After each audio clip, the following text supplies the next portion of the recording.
All right, we're going to go over the thematic components for Act 5, Scene 1. At the end of Scene 4, we were in England with Malcolm, Macduff, and Ross, and now we're back in Scotland. And this is Macbeth's castle, and it begins with a conversation between the doctor and Lady Macbeth's gentlewoman. That's kind of like her servant or assistant who kind of takes care of her. And she is expressing concern to the doctor about Lady Macbeth's behavior. Lady Macbeth is not on stage just yet. It's just these two. And the first thing that she talks about has to do with the good king and the tyrant and equivocation. So let's take a look at example number 1. It's talking about um, how at night Lady Macbeth is going out walking, but that's not the weird part. She's risen from her bed, thrown on her nightgown, unlocked her closet, took out some paper, folded it, wrote on it, read it, sealed it, returned it again in bed.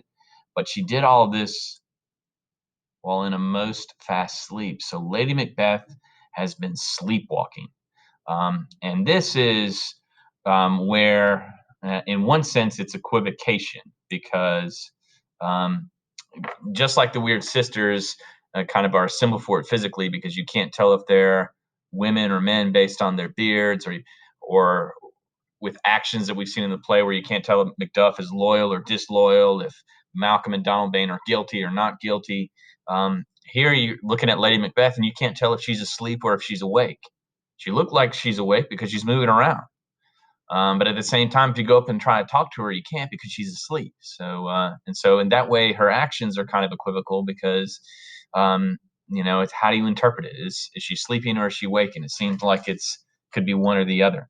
And then with the good king and the tyrant is, if you can remember earlier on in the play, Macbeth hath murdered sleep. And here we see this break in the natural cycle. Sleep has been murdered. And even when she's actually sleeping, Lady Macbeth is still not sleeping. Sleep has been murdered. And so unnatural things or these breaks in the natural cycle are associated with the tyrant and the tyrant's wife.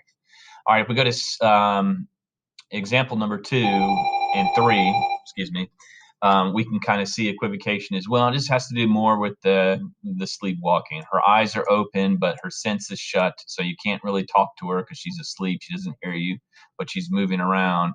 And then the doctor notices that she's rubbing her hands, and the woman explains that she seems to be, or in her sleepwalking state, she thinks she's washing her hands. And then Lady Macbeth enters the stage.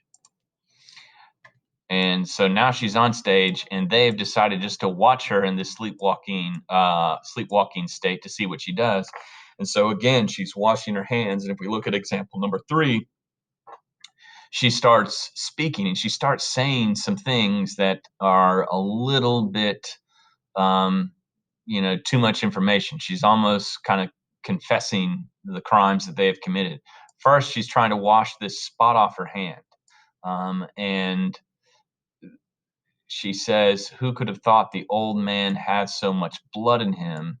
And um, so she thinks she has the blood of Duncan on her hands while she's sleeping. So even though there's nothing on her hands, in her mind there's something on her hands, and so it's kind of equivocal when you look at her hands. Is she just rubbing nothing, or is she rubbing blood um, off with soap and water? And then in example number 3, she also continues in her sleepwalking state, where she says the Thane of Fife had a wife, talking about Lady Macduff. Where is she now? And then, no more of this, my lord, no more of that, you'll mar the starting. So she's kind of reliving some of the events that have led to this point that she and Macbeth have shared: the death of the Macduff family, the death of Banquo, and the death of Duncan. And then here, in example number 4, she says, "Here's the smell of blood still." She's still talking about her hands. She can still smell the blood no matter how hard she tries to wash it off. And all the perfumes in Arabia will not make her hands smell any better. So that's how it is. She tells her husband to wash his hands, get the blood off of it. put on his nightgown, and then she says, "Listen, Banquo's buried. He can't come out of his grave." And then she leaves. She exits the stage. And after she exits the stage, the doctor has something to say, and it's related to the good king and the tyrant. He says, "Foul whisperings are abroad," and then this line in particular: "Unnatural deeds do breed unnatural troubles." And it is a crime against nature. It is unnatural to kill your king, and she helped do that. And now, because of that unnatural deed, Lady Macbeth has unnatural troubles as she is sleepwalking due to the excessive amount of guilt she feels for the crimes that she has committed.